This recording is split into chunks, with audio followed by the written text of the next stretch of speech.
Buenas tardes, mi nombre es Esther Escribano Aranda y os voy a presentar mi trabajo de postdoctorado que realicé en la Universidad de Sao Paulo, en Brasil. Este lleva como título Síntesis y caracterización y estudios biológicos de compuestos de cobre y compuestos diméricos, es decir, que tienen un átomo de cobre y otro átomo metálico, que en este caso será el platino. Y el trabajo, empezaré explicando brevemente de qué va el trabajo, los objetivos que nos impulsaron a hacer este trabajo, el desarrollo y el cuerpo de este, y acabaré explicando las conclusiones del trabajo. Hola, una tarde.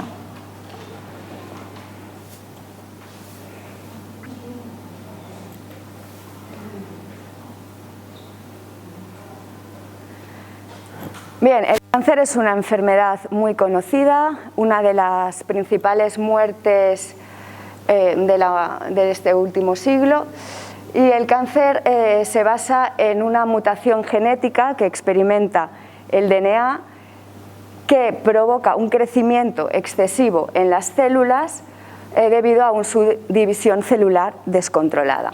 Las células cancerígenas se agrupan alrededor de los tejidos, creando una masa conocida como neoplasma o tumor.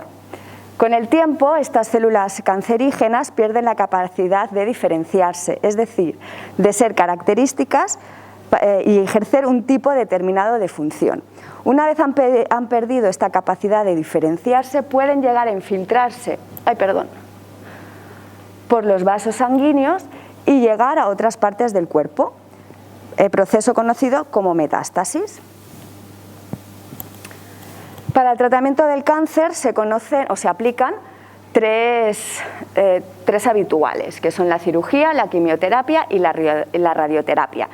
El trabajo que os voy a presentar está basado en la quimioterapia. La quimioterapia se asocia al uso de fármacos que presentan un efecto citotóxico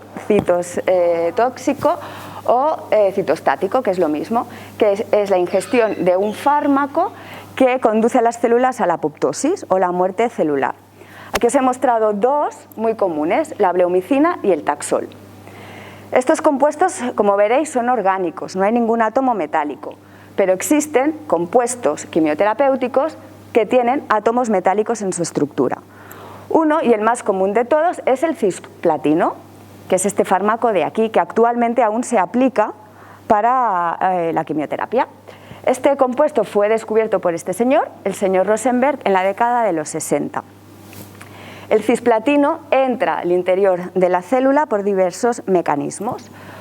Uno puede ser por difusión pasiva o a través de proteínas que existen en la superficie de la célula, que son las transportadoras de un metal que se llama cobre. También pueden utilizar otros transportadores que interiorizan los cationes orgánicos. Una vez el cisplatino está en el interior de la célula, los iones cloruros, estos de aquí, se van. En un proceso de hidrólisis se pueden ir o bien los dos iones cloruros o se puede ir uno de ellos. Cuando se van, dejan una posición de coordinación vacante, es decir, ese platino se puede unir al DNA. ¿Qué es lo que sucede? Entonces, una vez hidrolizados nuestros cloruros, es decir, perdidos en el interior de la célula, este compuesto de platino se puede unir de diferentes maneras al DNA. Se puede unir a dos hebras distintas del DNA formando aductos bifuncionales intercatenarios. Cuando se une, por contra, la misma hebra del DNA, forma aductos intracatenarios. Si en vez de la hidrólisis de los dos cloruros solo se va uno, y hay una posición de coordinación vacante, se une a una hebra, forma un aducto monofuncional. Todas estas uniones lo que provoca es una distorsión en la estructura del DNA que conduce a la muerte celular o apoptosis. Aún así, el tratamiento por cisplatino lleva asociada unas limitaciones, como son una toxicidad elevada, alopecia, náuseas, vómitos, ototoxicidad. Son poco solubles en agua, lo que hace que estos fármacos tengan que ser administrados intravenosa. y presentan una resistencia intrínseca o adquirida. Esto quiere decir que una vez dentro del cuerpo, determinadas proteínas como el glutatión o el ascorbato los puede reducir e inactivar. O bien, una vez se han unido al DNA, pueden aparecer mecanismos de reparación del DNA que los inactivan. Es decir, este fármaco puede perder su capacidad antitumoral. Bien, el compuesto sintetizado va a tener dos átomos metálicos, uno de platino y uno de cobre. Y voy a explicar brevemente las características de los compuestos por separado. Los compuestos de platino se caracterizan porque pueden tener 4 ligandos, como este de aquí, ¿vale? Como el cisplatino, que son los más usados en procesos quimioterapéuticos, o platino 4, que tiene 6 posiciones de coordinación y tiene una estructura octaédrica.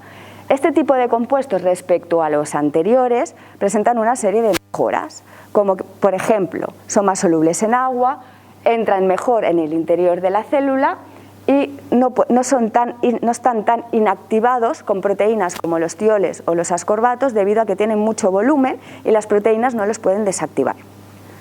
Por otro lado, nosotros hemos trabajado con compuestos de cobre unidos a ligandos, ¿vale? Estas partes de la molécula que se unen al cobre, ligandos diamínicos. Este tipo de ligandos lo que hace es dar rigidez al compuesto, permite intercalarse entre las bases del DNA y el hecho de que estén unidos a un átomo de cobre les da preferencia para entrar al núcleo y a la mitocondria, ya que el cobre los conduce hacia estos lugares. Es decir, hay un doble ataque, tanto al núcleo, donde se encuentra el DNA, como a la mitocondria, que es el orgánulo responsable de la respiración celular. Vale, aparte de todo esto, los compuestos de cobre, como tienen un estado de oxidación de cobre 2, se pueden reducir a cobre 1 y cuando se reducen generan unos electrones en el medio que generan radicales libres, que también puede llegar a matar a las células.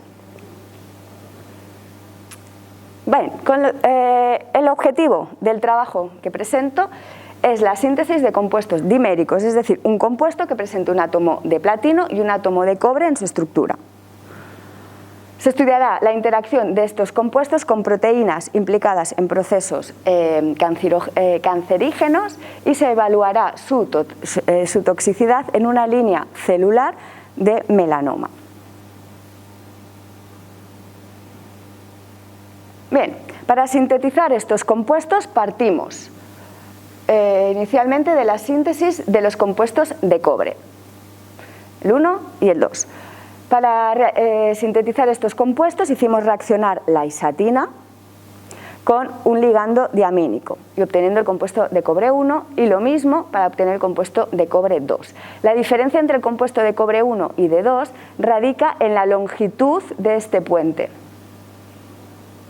que hace que este nitrógeno se va a unir posteriormente al platino, lo que hará que haya más separación entre los dos átomos.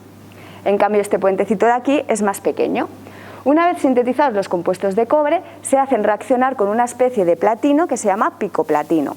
Hay muchas maneras de sintetizar el picoplatino, es decir, está descrita en la bibliografía de muchas maneras, pero siempre se ha obtenido con un rendimiento muy bajo. Uno de los objetivos que se marcó el grupo de investigación en el que trabajaba era poder sintetizar este compuesto con un rendimiento alto, y lo conseguimos a un 80%. Una vez obtenido el picoplatino, lo hicimos reaccionar paralelamente con el compuesto 1 o con el compuesto 2, obteniendo así dos dímeros, el dímero 3 y el dímero 4. Como podéis observar, la distancia entre los dos átomos metálicos es más grande en el compuesto 3 que en el compuesto 4. Esto fue hecho a propósito. Bien. ¿Por qué compuestos diméricos cobre-platino?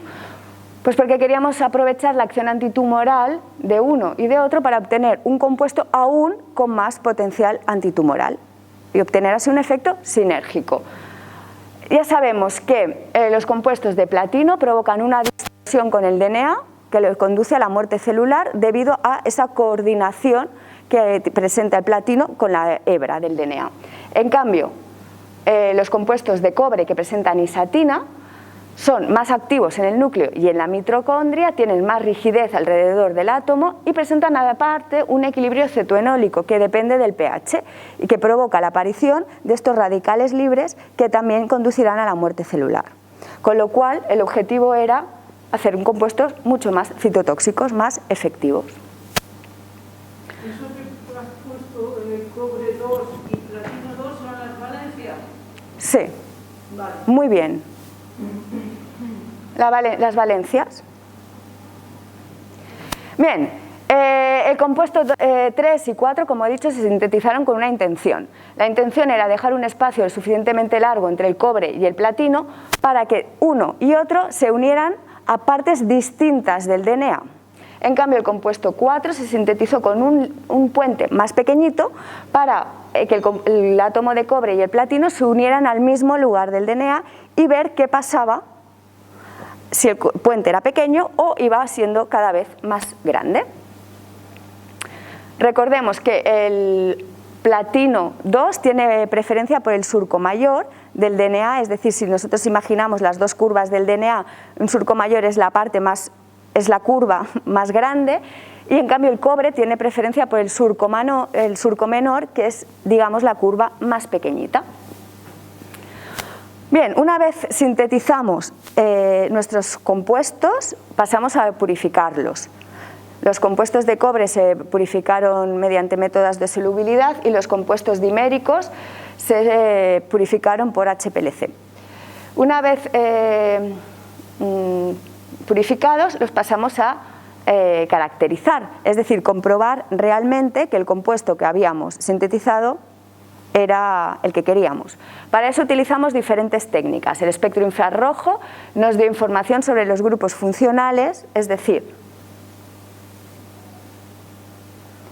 grupos imina, iminas, etcétera, que había en la molécula.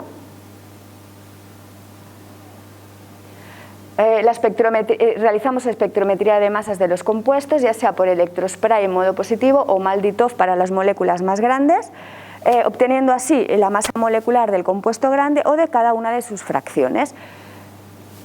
Realizamos un análisis elemental, que es un método de análisis que se basa en la combustión de la muestra, permitiendo obtener el tanto por ciento de carbono, hidrógeno y oxígeno y por defecto de azufre presenta la muestra.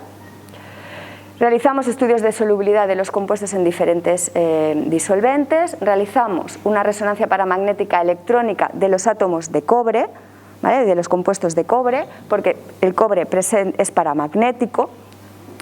Esta técnica nos da información sobre el estado de oxidación del metal, sobre los ligandos que hay a su alrededor y sobre el número de coordinación. Realizamos también la resonancia magnética nuclear de los compuestos diméricos, que nos da información sobre los protones que tenía la muestra y cómo se acoplaban a sus protones vecinos.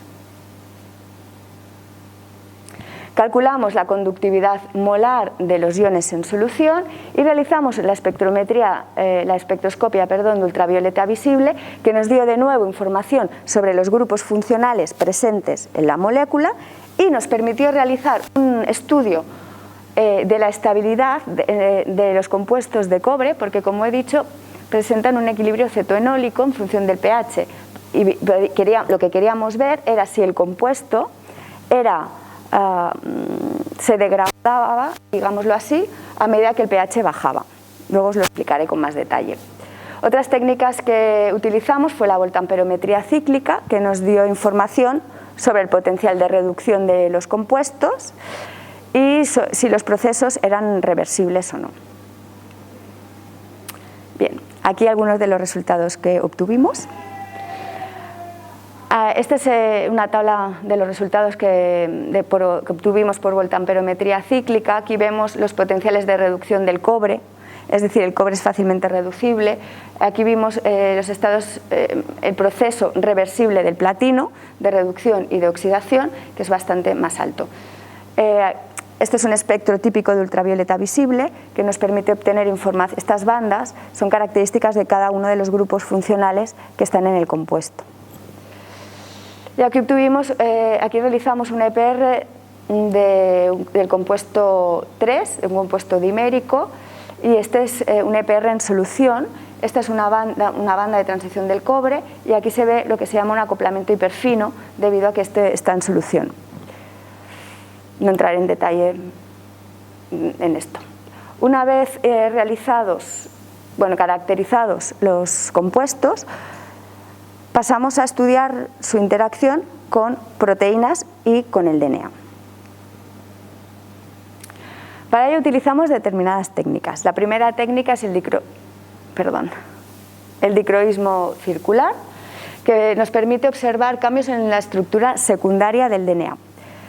También realizamos electroforesis en gel de agarosa, que nos permite observar los cambios en la estructura terciaria del DNA. Realizamos estudios de fluorescencia, que nos permite establecer el tipo de interacción, es decir, si es covalente o por intercalación, y determinamos los valores de IC50 en la línea celular de melanoma.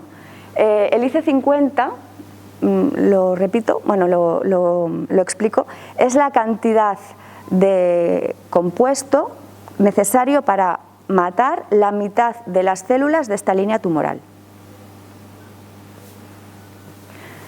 Bien, voy a explicar brevemente en qué consiste el dicroísmo circular para que veáis un poquito los resultados.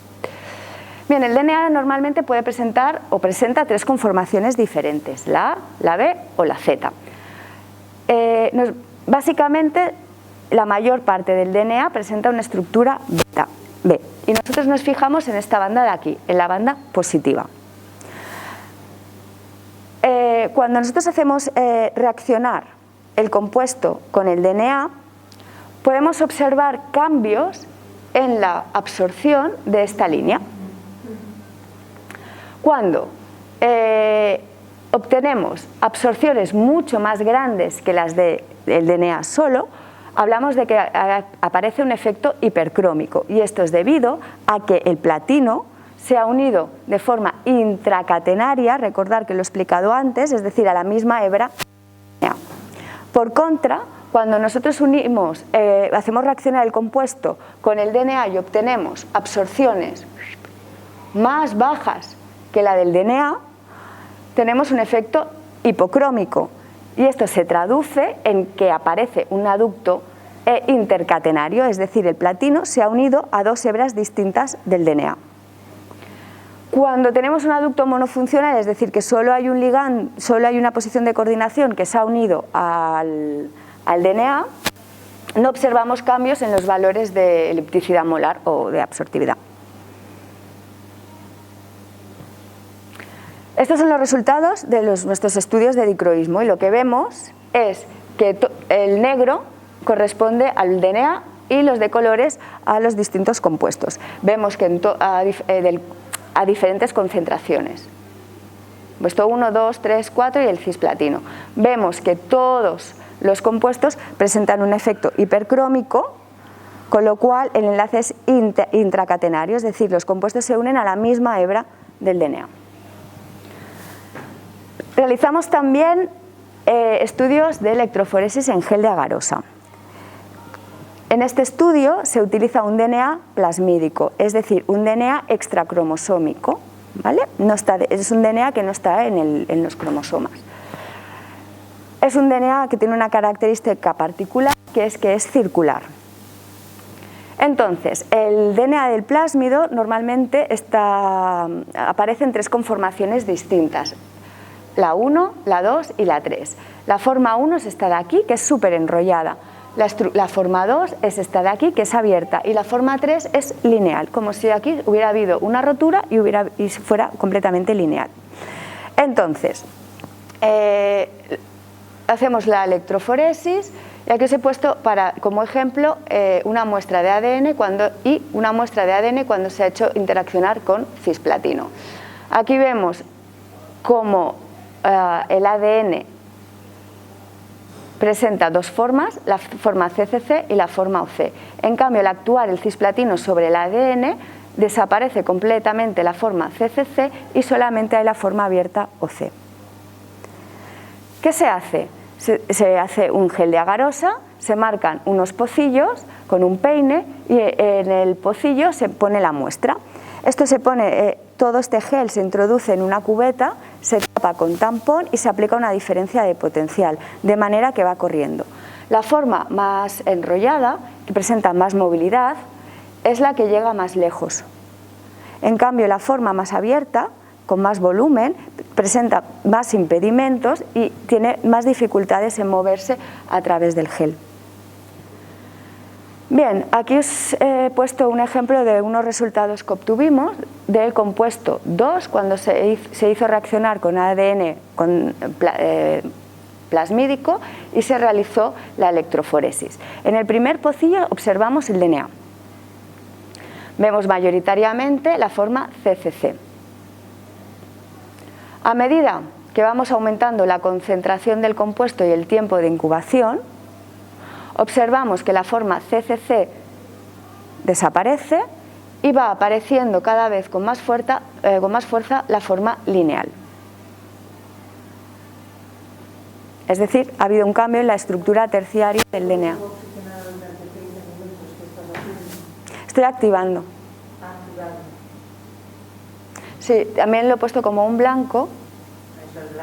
Sí, el DNA con peróxido, ¿vale? El peróxido se hace para activar el cobre. Y luego... ¿Para activar el cobre? Sí. Vale, sí. ¿Qué lo oxidas? No, no lo puedes oxidar con peróxido. El cobre ya está en estado de oxidación 2. Sí. No, es un protocolo de este tipo de compuestos y lo añadimos en el pocillo justamente para poder diferenciar, ¿no?, en los efectos. Aquí con peróxido no aparece casi la forma lineal, pero ves que aquí ya empieza vez más. Con. Sí, esto es DNA con peróxido, ¿vale? Y aquí DNA con peróxido con los compuestos.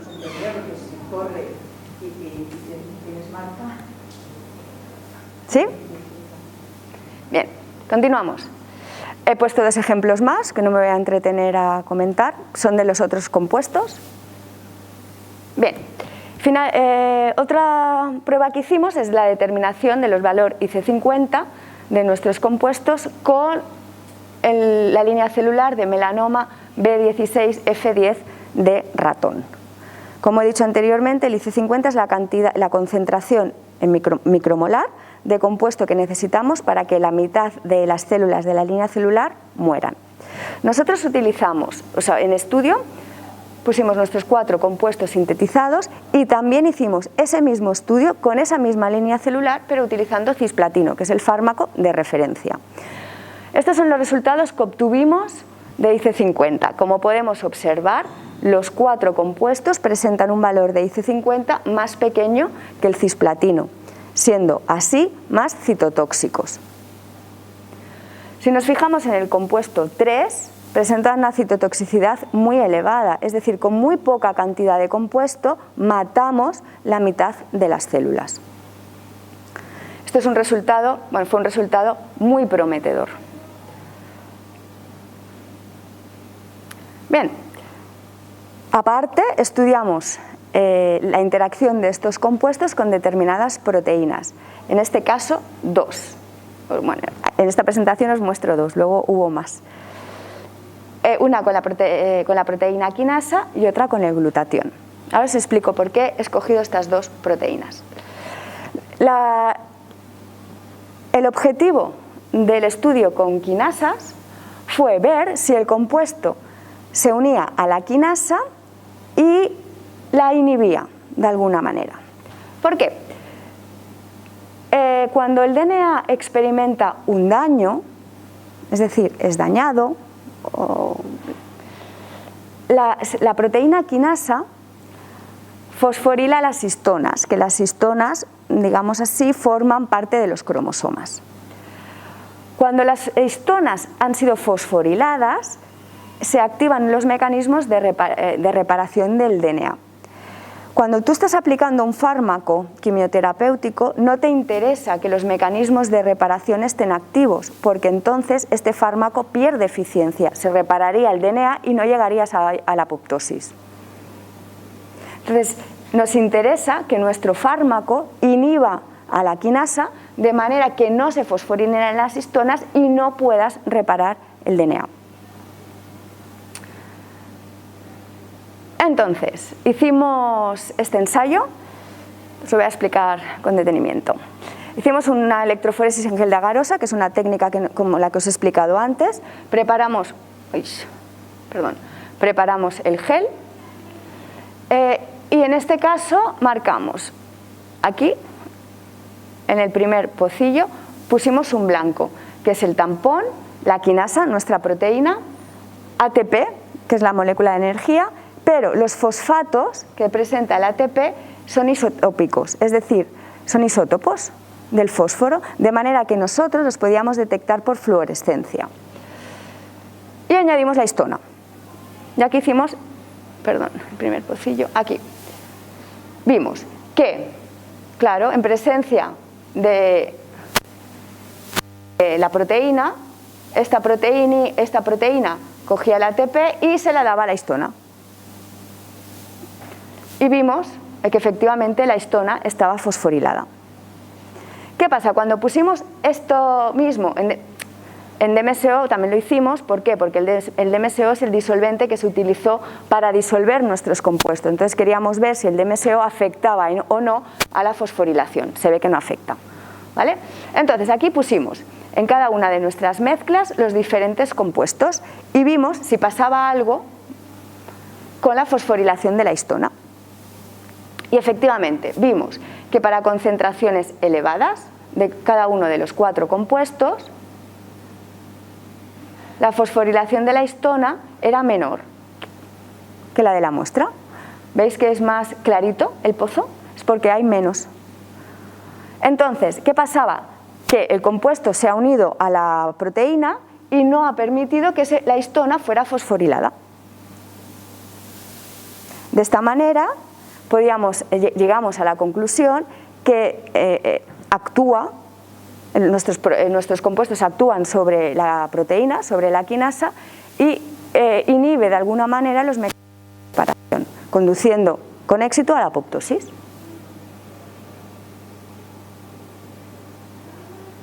Bien, finalmente os voy a mostrar el estudio que hicimos con el glutatión.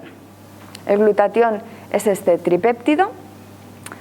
Y os explicaré por qué. El compuesto de cobre 2, una vez está en el interior de la célula, es reducido normalmente por tioles, como puede ser de los pertenecientes al glutatión o al ascorbato. El cobre 2 pasa entonces a cobre 1, se generan especies reactivas de oxígeno que presentan radicales libres y estos actúan sobre grupos hidrocarbonados que presentes y conducen a la apoptosis. Nosotros queríamos ver si este efectivamente era el mecanismo de acción del cobre. Para ello mezclamos cobre con glutatión a diferentes tiempos y a diferentes concentraciones. Y realizamos un espectro de emisión fluorescente. Cuando el cobre se reduce y pasa a cobre 1, porque se ha unido con el tiol, es decir, con el grupo azufre de estas proteínas, emite una señal en este espectro de fluorescencia. Pero nosotros no observamos ninguna señal. Al no obtener ninguna señal, se concluyó que el glutatión es incapaz de reducir estos compuestos de cobre 2, con lo cual se nos abrió una nueva hipótesis de otro mecanismo de acción distinto al que ya se conocía. Bien, y las conclusiones, que son un poco largas, pero las leo con detenimiento. Bien, se sintetizó y caracterizó mediante técnicas estándar, pues 2 compuestos de cobre y 2 compuestos diméricos cobre-platino. Por ultravioleta visible asignamos las bandas de transición de los compuestos y se estudió de aquí. Estas bandas de transición son de los metales. Sí. Son De los metales en los compuestos, sí. N, pi, ¿vale? Se estudió también la estabilidad de los compuestos con respecto al pH, lo que os he explicado antes, que utilizamos la técnica también para ver si los compuestos eran estables al pH. Viéndose que porque tenían un equilibrio cetonólico, ¿vale? Y si al pH el compuesto cambia, pierde su actividad citotóxica. Entonces lo que observábamos era que nosotros íbamos bajando mucho el pH y los compuestos no cambiaban. Por tanto, eran estables a pH ácido. ¿Por qué se hace este estudio? Porque en las células tumorales el pH es muy, muy, muy bajito. Si tú, un médico, te suministra un fármaco que llega al interior de la célula pero se degrada a pH ácido, no te va a hacer nada, porque tiene que ser estable al pH de una célula tumoral que está alrededor de 1.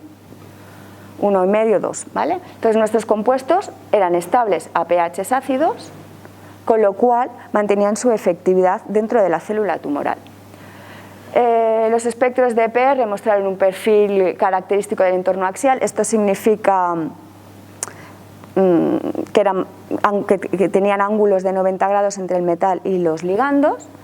El glutatión no causó ningún efecto sobre la fluorescencia, lo que indicaba que los compuestos de cobre 2 son estables a concentraciones elevadas de glutatión. Todos los compuestos eran citotóxicos en esta línea celular, concretamente el compuesto 3 muy prometedor.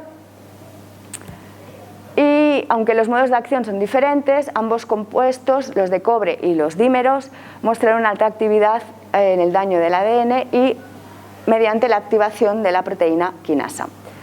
Los resultados indican que los complejos metálicos de oxindolimina son candidatos prometedores como agentes terapéuticos como el cáncer. De hecho, estudios posteriores nos han permitido esclarecer mucho más los mecanismos de acción, etcétera, etcétera, y se ha llegado a patentar este compuesto de aquí y está en espera de entrar en ensayos clínicos. Y ya está. Gracias.